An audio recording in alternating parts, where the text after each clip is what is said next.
E aí galera, tudo bem? O Enem já está aí, está bem próximo, e hoje eu trouxe umas dicas para vocês muito importantes. Hoje vamos falar sobre um assunto muito corriqueiro e que as pessoas se confundem bastante. Hoje vamos falar do uso dos porquês. Vamos lá?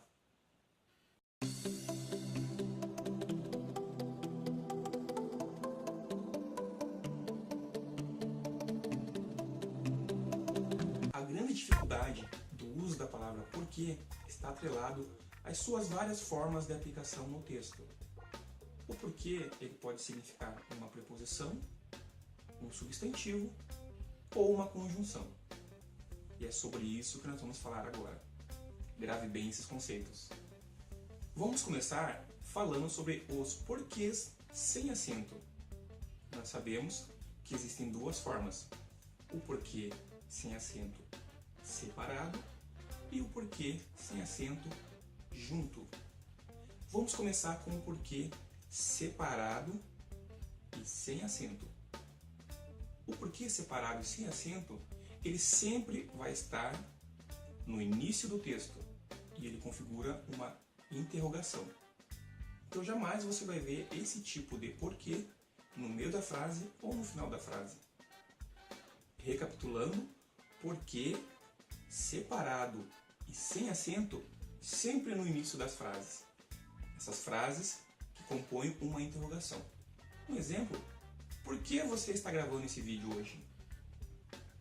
Vamos falar agora sobre o porquê junto e sem acento. O porquê junto e sem acento, ele sempre vai vir no meio da frase. O porquê junto e sem acento sempre vai motivar e vai explicar uma pergunta anterior. Um exemplo: eu estou gravando este vídeo porque eu preciso ensinar o uso dos porquês. Entenderam? Vamos falar agora do uso dos porquês com acento. O primeiro, porquê, junto e com acento, ele tem o seu sentido de substantivo. E ele sempre vai vir precedido do artigo o. Grave bem essa dica. Sempre que houver o artigo o e depois porquê, ele vai ser junto e com acento, porque ele está indicando um substantivo. Vejam os exemplos a seguir.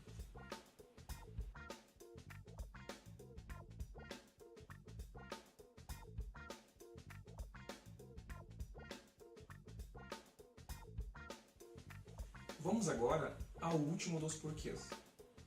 O porquê separado e com acento, ele é o mais fácil de ser compreendido, pois ele só vem no final das frases. Porquê separado com acento, ele se refere a uma interrogação, de forma passiva. Ou seja, é quando eu faço uma pergunta e só por último eu pergunto por quê. Quer um exemplo? Você está gravando esse vídeo. Por quê? Conseguiram entender?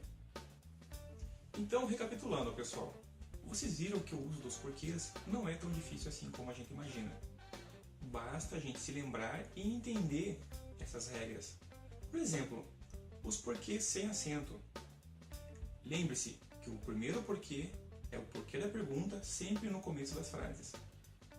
O segundo porquê junto, sem acento, ele sempre vai vir no meio das frases e ele vai responder uma pergunta. O porquê com acento junto, ele é sempre substantivo. Sempre vai vir precedido pelo artigo o porquê. E o último, mais fácil, o porquê separado e com acento, sempre vai vir no final das frases. Vai responder uma pergunta que foi feita lá no começo da frase. Conseguiram pegar bem os conceitos? Então é isso, pessoal. Espero que vocês tenham gostado dessa pequena aula e que também vocês tenham aprendido e absorvido bem o uso dessas palavrinhas que tanto confundem a nossa cabeça. Se você gostou do vídeo, compartilhe com os amigos, curta a gente aqui no Facebook e no YouTube. Eu espero vocês até o nosso próximo vídeo. Até mais!